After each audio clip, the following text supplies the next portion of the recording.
Hey everyone! If you're like me, those perimenopause symptoms are driving you crazy. Well, I've got a little help for you. All you need to do is go to my midlifewithcourage.com website, and a little box is going to pop up that's going to ask you if you'd like to get my free ebook called Balancing Your Hormones. It's a short little guide with tips that you can use throughout the day, super easy, to help you balance out those hormones through the things that you do. So check it out, midlifewithcourage.com. Now let's get back to the show.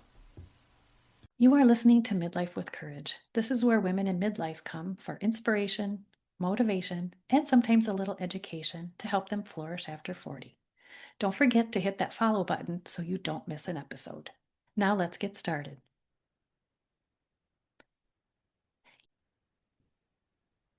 Hello, everyone, and welcome back to Midlife with Courage. I am Kim Benoit, your host, and I'm so happy to have you all here.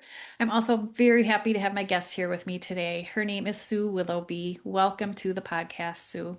Hi, Kim. Thanks for having me on. I'm happy to be here today. Yes, little do the listeners know we've already been talking for quite a while because we share a love of horses. Yes, absolutely. Yeah, so why don't you introduce yourself? Tell us where in the world you are and what you're doing. Okay, great. Yeah, Sue Willoughby, that's my name. And I am in the Seattle area, so the Pacific Northwest. And I'm originally from the East Coast. So I'm originally from the Northeast. So I kind of did a little migration across the country. Just a And little. yeah, just a little. But I've been out here for over 30 years and I just love it. I grew up with horses, part of the reason that we were talking about them. And I use them currently in my coaching practice. So I partner with horses as a very intuitive feedback loop and a mirror for my clients to work with. So it's a really interesting thing to do. Horses are very intuitive, they're very heart-centered, and they do keep us honest. So Yes, they do. yeah. Well, I want to talk more about your story, but first, tell us about a time in your life when you felt courageous or you showed courage. Well, I would say that that is kind of a daily occurrence. Hmm. The way I grew up, and well, a little bit of a backstory in there, I grew up and my mom was, well, for all intents and purposes, a single parent. My parents split up when I was like 11, and my mom was an alcoholic. So I grew up pretty quickly, and I was very independent, or I had to be very independent. So I guess that kind of that courage, I don't know if it was courage or stupidity when I was younger, but but it led me to just try new things, anything that came up, like learning to fly. I got my private pilot's license. I mean, there's so Wow. many instances in my life that a lot of people would say, wow, that was really courageous. And I was just like, oh, I was just interested in that. So I figured I'd give it a shot. So it's kind of like, I grew up in discomfort. So getting out of my comfort zone, was pretty easy because my comfort zone was already discomfort.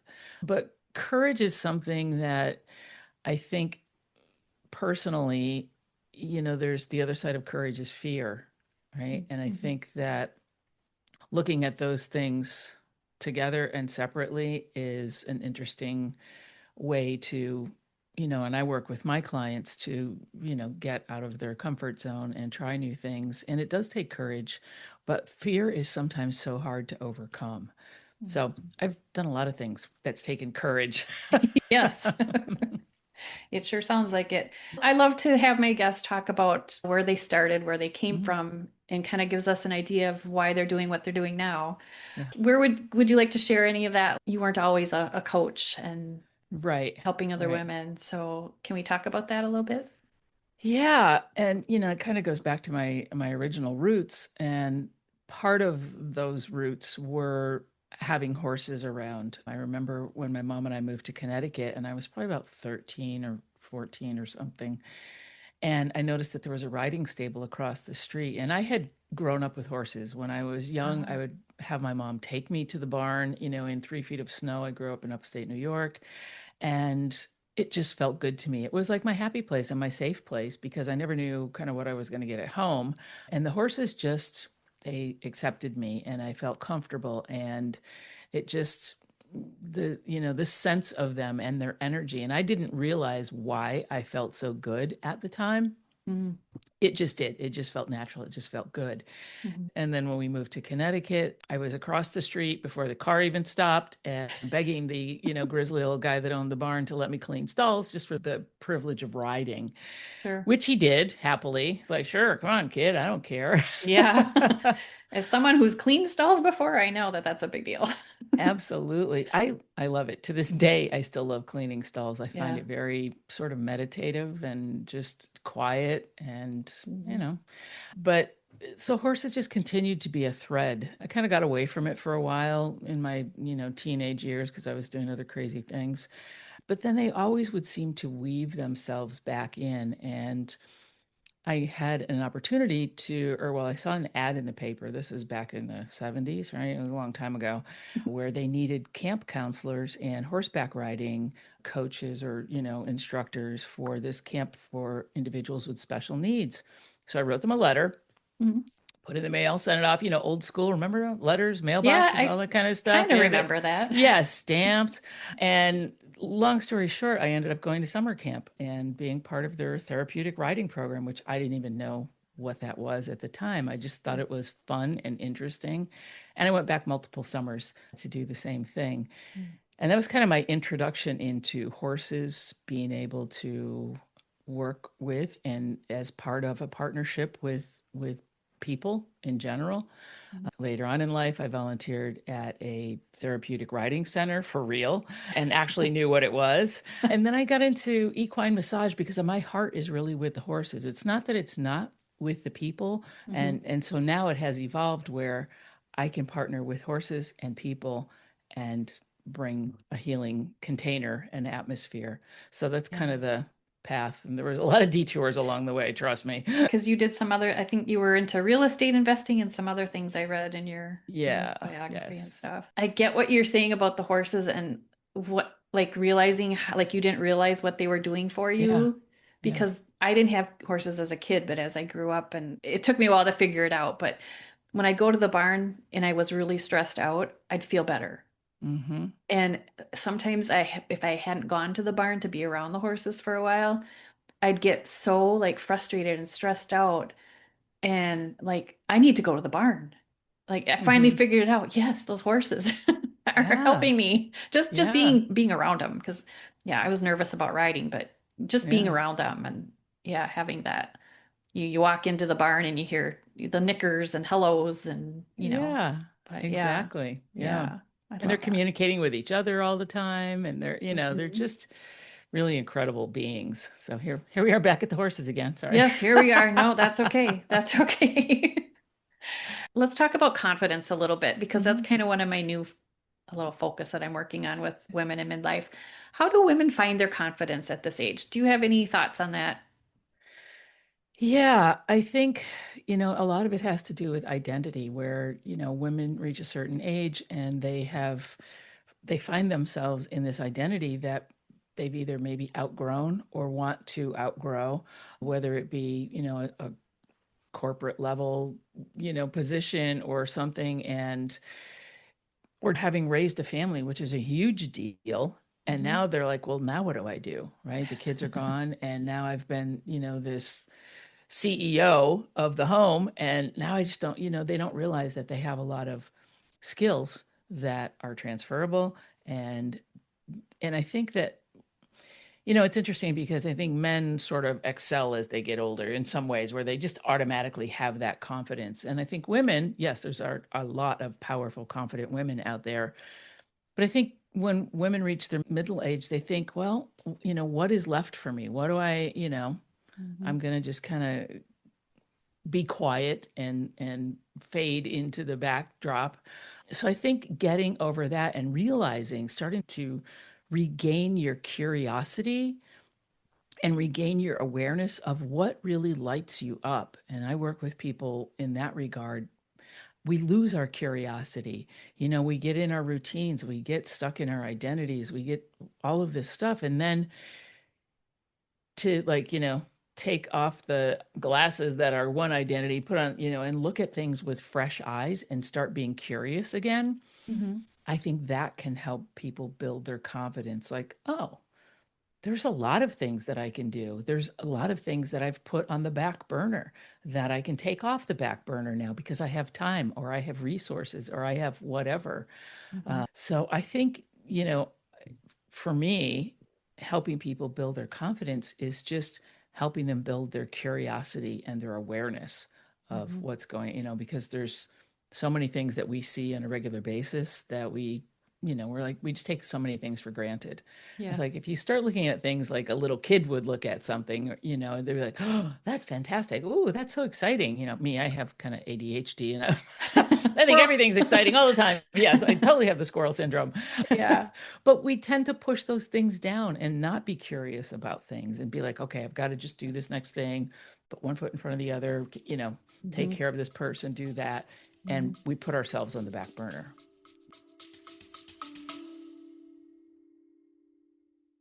Ladies, you know I believe midlife is not the end of anything. It's the beginning of everything. That's why I created the Courage and Confidence Hour, a monthly space just for us to connect, share, and shine. Here's what you can expect during this 3-month program. Each month, we'll gather on Zoom for an uplifting, heart centered hour that helps you quiet self doubt, find your voice, and build the kind of confidence that ripples into every area of your life. You'll leave each session feeling lighter, braver, and more energized to take on your next chapter. And the best part? You don't have to do it alone. You'll be surrounded by women who truly get it, who lift you up and remind you that you're not behind, you're right on time. We're kicking things off this October with a special beta launch at an introductory price, and I'd love for you to be a part of this founding circle. If you're ready to feel more connected, courageous, and confident in your everyday life, this is your invitation. Just click the link in the show notes to sign up and join us. Sure. So, when did this all happen for you? I'm assuming it did happen for you because you're doing these wonderful things. Well, like I said before, Kim, I think it's not something that happened overnight. I mean, Mhm. I've definitely evolved. At one point in my life when I was living on the East Coast, I actually met someone who was someone different and kind of outside of my current scope of friends and so forth, who challenged me to try new things. And actually I moved across country with them Mhm. and started a new life. And that was sort of a pivotal point for me. And I was probably about 30. I was in my 30s, I think. Mhm. And it really did change my life. Having that opportunity to be taken out of physically the environment that I was in, that wasn't the healthiest environment for me, and be Mhm. challenged by people who came from different backgrounds than I came from and had different types of jobs that were, what I felt in some ways I had, big insecurity complex and I felt sort of like I will say inferior. I mean, it was hard for me to be Mhm. around people that, went to Ivy League schools and all that because that was not my background. But it did encourage me to, you know, to do something different, to try new things. I started doing stand-up comedy. I took acting classes. I went back to school, which, okay, here's the truth.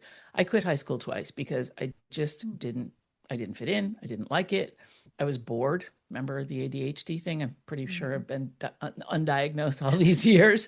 And I just wasn't challenged. My mom used to Ah. tell me that I was too smart, for my own good, and which was probably a little bit true. So that gave me the opportunity to, go back to school and learn new stuff. I got into technology. All of a sudden, I, was looking at, you know, careers that were in tech. And so then I went into corporate training and instructional design for many years and had a, 6-figure career there. And Mm. so that was a real pivotal point for me. It also then, I started a more of a spiritual journey. I was exposed to energy work and Mm. spirituality and all of those things. And it just kept layering and layering and layering to force me to do some internal work and some internal, self-evaluation and therapy and all of that stuff and peel back those layers and really Yeah. address some issues that I was not addressing. Yeah. That's hard to do. Right. When Yeah. we get quiet with ourselves, things get really loud. And I think that that is very challenging for people. I love that. That's so true. And as much as we want to avoid it, if we want to grow and change and do, Mm-hmm. we can't Yeah. avoid that happening. Yeah. Um, yeah, my goodness. So let's go back to something you mentioned because it's really interesting to me, the stand-up comedy and acting. Talk about that. That sounds, there's part of me that thinks Terrifying, that would right? be really cool. Yeah, like I want to try that. But yeah, so why that? You know, well, I I've always had a very healthy sense of humor, and it is probably one of the biggest things that has saved me from all of my dark times, that and horses. Hmm. But I've always had a sense of humor, and it used to be a lot more biting and sarcastic and kind of like not really nice, right? But looking at the humorous side of life and looking at yourself humorously and like it really does take a lot of the angst and the anger and all of this stuff out. It just deflates it Mm. because like, oh, you do something stupid and you laugh at it. It's like, okay, well, that's why a lot of comedians do self-deprecating humor Sure. because it sort of deflates all the stuff that they're dealing with. Yeah. And so I just took a couple of stand-up comedy classes and it was part of the, acting school that I was in. And Hmm. it was just fun. It was fun and improvisational stuff was fun. Like I said, I'm the type of person that if there's something that I'm interested in, Hmm. I try it. It Yeah. doesn't mean that you have to be, put in the 10,000 hours and be, the next Rosie O'Donnell or, whatever. You don't have to do that, but at least explore those opportunities and try it out. I mean, did I want to be a stand-up comic? Yeah, no, not really. It was horrifying to be in the holding pen when you're waiting for your opportunity to go up on stage for open mic nights. It was Yeah. just, but I Oh did my it gosh. and it was fun and I enjoyed it. So could I go back and do it now when I'm not so self-conscious? Probably, and I probably Yeah. would have a lot more fun with it. So, Sure. but Sure. it was a little horrifying at the time. I bet. I bet. It's like saying something and wait for people to laugh. Like, Right. yeah. But you brought up a really good point in there too. Like, I don't know if because I'm competitive or just how I was brought up or whatever. I want to be the best at whatever I'm doing. But Right. we don't have to be the best at whatever we're doing because we're doing it for ourselves. Hmm. And I think you hit the nail on the head there is that once again, if we go back to, looking at things with fresh eyes, Hmm. nobody wants to be a beginner, right? You said you want to be the best at it. Well, Hmm. to be the best, you have to start somewhere and you have to really suck at what you're doing first because if you don't suck at it, you're never going to get better. Right. So people don't want to be, they don't want to look like a beginner. They don't want to look foolish. And that's another reason that people don't Hmm. try new things is because I don't want to look silly, right? Hmm. I don't want to look like a beginner. I don't know how to do that. Well, great. Learn how to do it. Yeah. That's the fun part. Learning is the fun part. Like I'm a lifelong learner. I will try just about anything, and I have tried just about anything. Yeah. 2 years ago at 63, I decided to learn how to play polo or start taking polo lessons. Oh my gosh. Yeah. Of Wow. course, I promptly fell off and shattered my wrist during a polo match, but there's that. There's that. But it was fun. I mean, the It polo was club fun was until right up the then. street from me. And even then, that didn't stop me. I mean, I went Yeah. back. That stopped me for the season for sure. Yeah. But then I went back and hopped up and do a little stick and ball now and again. That's so Um, cool. yeah. So I mean, it really, yeah. I Yeah. think it's just like fear of looking like a beginner and it's okay. Hmm. And especially if you do have a competitive nature. And I think we all do. I always say, "Oh, I'm not competitive until I get in a competitive situation." And then I'm like, "Yeah, I want to win." For sure. Get out of my way. Watch out. It's my turn. Why I fell off the horse. Oh no. Oh my gosh. Yeah. So sometimes I think though, when we get into our midlife time, we kind of lose some of those fears though, because things like if I go to the store without putting makeup on, that used to be like a huge thing. If I go out of my house Right. without makeup, now I'm like, I don't care, Right. you know? Yeah. So do you think there's some point where we kind of, it's a little easier to explore and do those things because we lose a little bit of that fear, or maybe we're accepting of it or something? Yeah, and I think, like what you're talking about is like you're like, well, I don't care how I look when I go to the grocery store or whatever. It's a Well, little bit yeah, different than trying something new, right? Like, yeah, yeah, you that know, was a bad example, but no, but I understand what you're saying. It's like we